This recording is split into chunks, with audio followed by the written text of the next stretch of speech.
Senator Bernie Sanders is already working on an infrastructure bill that can basically include everything that was cut out of the bipartisan version of the infrastructure bill, which will pass through the Senate without reconciliation. Now, the bill that Bernie Sanders is working on is meant to pass in tandem to the bipartisan infrastructure bill through the reconciliation process, which just relies on a simple majority to pass. Now, that would mean every single Democrat in the Senate would need to vote in favor of the reconciliation version of the infrastructure bill. And so far, from what I've read and what I've seen from Senator Sanders, unfortunately, I don't see a strategy in place to get the Joe Manchins and the Kirsten Sinemas on board with the reconciliation version of the infrastructure bill. But with that said, what we're seeing from Sanders's proposal is quite a bit of spending and obviously bold provisions that we are very much in favor of. That's not the question. The question is, how is he going to accomplish that, even through reconciliation? So Senator Sanders pushed for $6 trillion in new spending and shot down a $3.5 trillion price tag that has been floated. He's pressing for a party line infrastructure package topping $3 trillion that includes housing, climate action, of course, childcare and paid leave, among other new initiatives. In fact, he said that what we're trying to do is transformative. The legislation that the president and I are supporting will go further to improve the lives of working people than any legislation since the 1930s. Now, he included Joe Biden in that statement, making it seem as though Joe Biden is totally on board with this incredibly progressive package that would include nearly $6 trillion in spending. But of course, actions speak louder than words. Sanders says that he had a great productive meeting with Biden. But so far, honestly, Cenk, I haven't seen anything from Biden to indicate that he's serious about fighting for the reconciliation version of the infrastructure bill or any of the provisions that are included in it. So I've got more details for you, but why don't you jump in? Yeah. Okay, first, to be fair, Bernie Sanders is fighting for a big package, one that is far more progressive, that basically has huge portions of the Green New Deal inside of it. The $3.5 to $6 trillion, great number, would create tons and tons of jobs, millions of jobs, and would not only help the economy, would help the environment, but would also help Democrats win, right? We care more about the policy, but the politics of it is good as well. Okay, so where's the downside? The downside is I don't get it. I don't see how they're going to pass that, and so somebody is dramatically wrong here. So let me break that down for you before we give you more details. So progressives like Bernie Sanders think that Democratic leadership is going to pass a bipartisan infrastructure bill first. That's the one that's around $500 billion that they agreed with the Republicans on. That bill sucks. It's awful. And privatizes a lot of our roads and bridges and makes us pay fees for the rest of our lives. And it's the Republican version of the bill. So the progressives think they're gonna pass that first, and then second, they're gonna pass this multi-trillion-dollar infrastructure bill, which is the real bill, and that has Green New Deal in it, et cetera, right? And now the reason why I'm not dismissing that out of hand is because people like Nancy Pelosi swear up and down that they will not vote on the first one, on the Republican version, until they get both from the Senate, okay? I would be beyond shocked if that happened. If Pelosi, Schumer, and Biden are being honest, and they actually pass a $2 trillion, $3.5 trillion, a $6 trillion infrastructure bill through reconciliation, I'd be knocked unconscious. I would be shocked beyond all imagination. Same. And by the way, I would be ecstatic, and I would give them all the credit in the world. I'd turn around and say, you know what? Maybe Nancy Pelosi was a master legislator and I didn't know it. And I've been wrong all these years criticizing her for being a do-nothing corporate Democrat, right? Maybe I was wrong about Joe Biden, that he's a conservative, do-nothing corporate Democrat, right? And so I'm ready and thrilled to say all that if they actually pass it. On the other hand, I know politics, and in politics, the progressives are always used as suckers. And they never pass progressive legislation. They only pass corporate approved legislation, and only the Republican version of the bill is corporate approved. So either Bernie is really wrong and he thinks Biden and Pelosi and Schumer are on his side, and so do the Just Democrats and whoever else, and they're about to get a rude awakening of their lives, where at the end they go, ha ha, same old trick. We got you guys to vote for the bill we wanted, and then we pulled the football at the last second and we didn't give you the reconciliation, and then go, oh, there's nothing we can do, right? Or we're wrong, and Bernie's got this on lockdown, and so do the progressives in Congress, and they passed the reconciliation bill.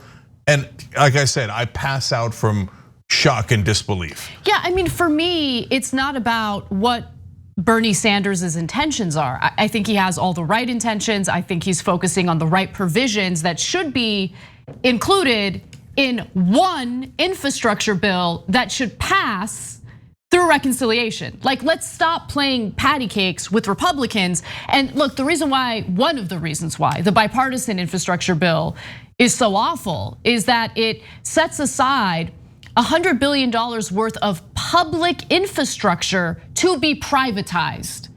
So when there are these debates and these discussions about, well, how are we gonna pay for the bill? Understand that the bipartisan version of the bill certainly does not include tax cuts for the rich or tax increases for corporations. I mean, tax increases for the rich and for corporations. What it does is essentially provide some money to the federal government by selling public infrastructure to private corporations. That is a disaster, okay? That means that in the end, we're all gonna get taxed through toll roads and fees and all sorts of nonsense. Yeah, can I jump back in, Anna? Wait, I'm not done. I gotta say one more thing. Yeah. The reason why it's dumb to separate this into two bills is because Republicans want the physical infrastructure. They want to be able to go back home and tell their constituents, look what we managed to do for you. We got the roads built, we got the bridges built. These are things that not only Americans are in favor of, corporations are in favor of. So oftentimes when we talk about legislation, it'll include what's referred to as poison pills, right? So it'll include provisions or elements that one party really wants, but in order to get it, they're gonna have to vote in favor of a broader bill that includes some provisions that they might not like.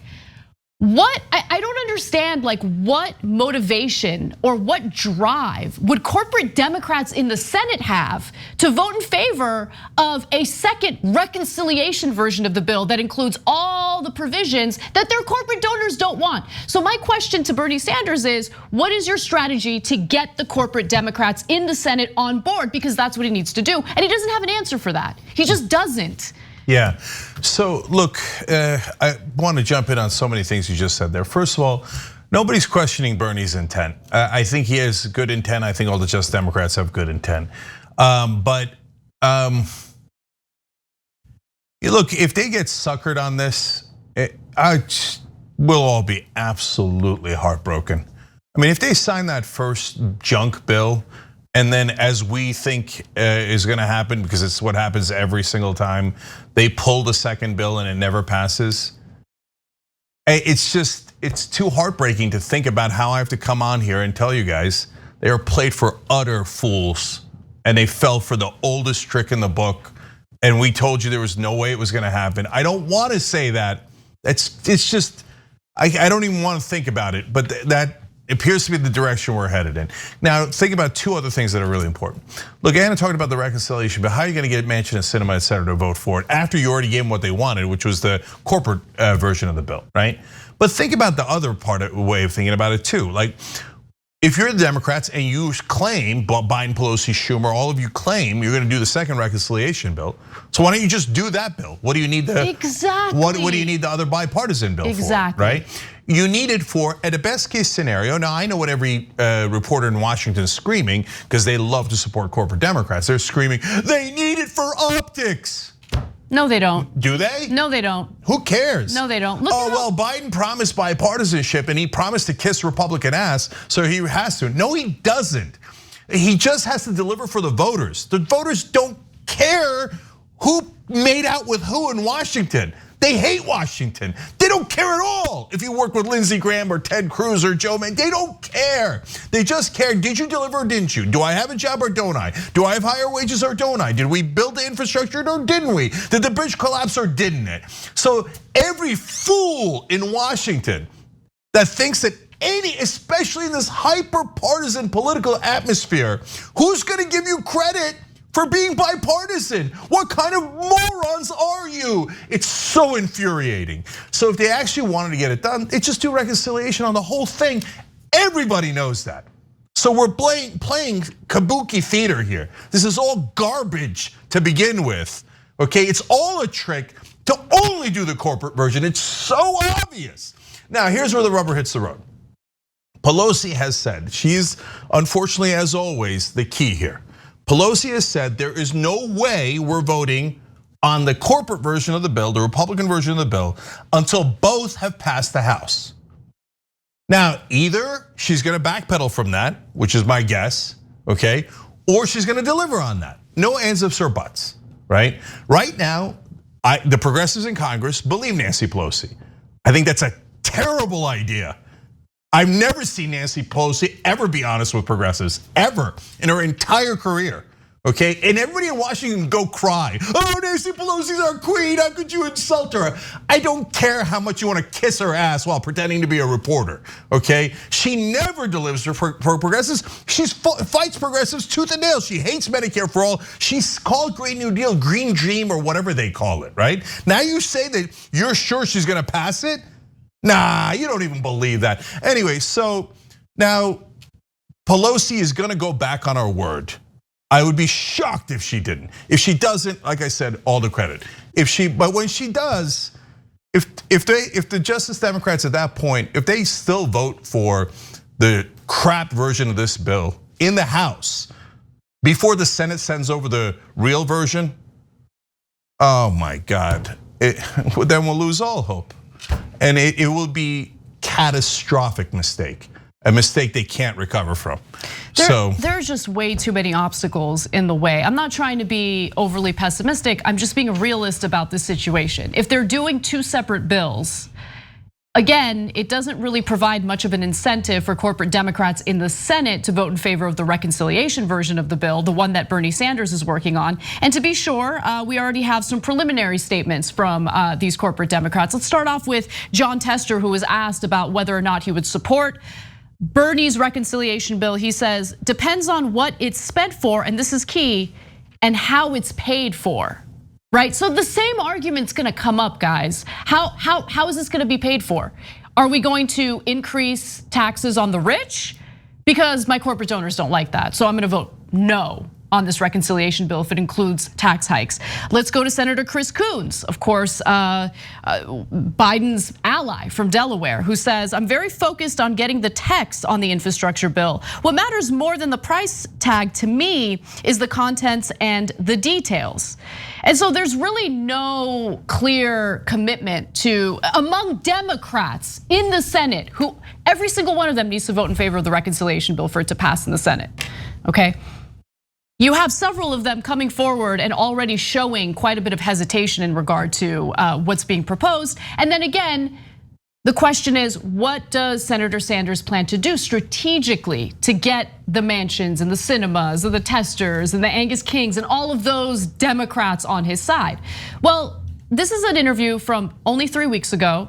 It's about the Senate filibuster, but I think the way that Senator Sanders answers the question is telling, because this doesn't really provide a lot of confidence, at least for me. Let's watch.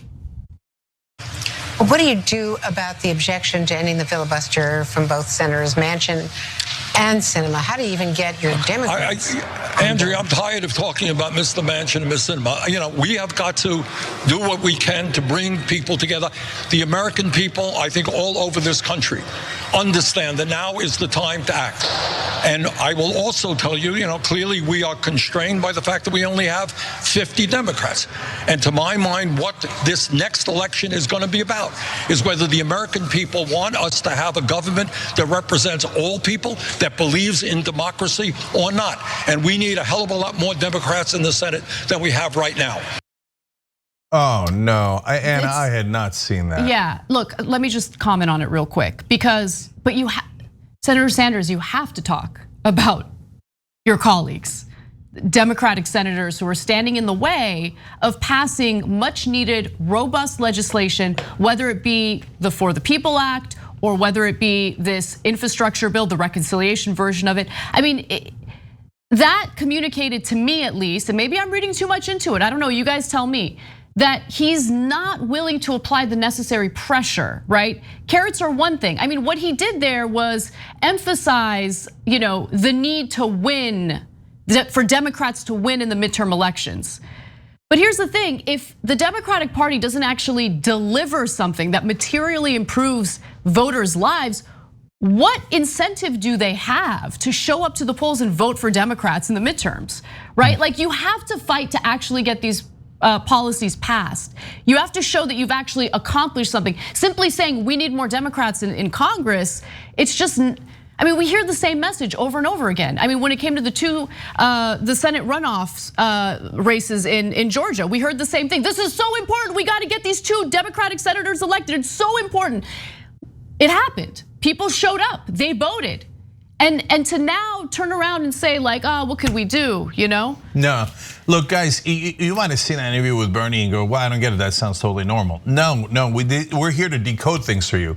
When he says we need more Democratic senators in the Senate, that means wait till after the next election. No, we cannot wait till after the next election. You're likely to have less Democrats, not more Democrats after the next election. You might lose the Senate and the House in the next election.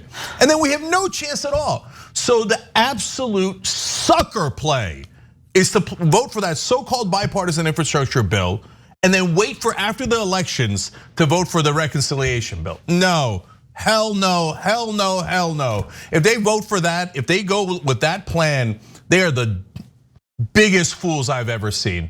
And it just, you can't recover from being that politically naive and ignorant. So they haven't done it yet. They haven't done any of that yet. Right now, Bernie is saying that he's fighting for a bigger infrastructure plan and that he's gonna hold them accountable.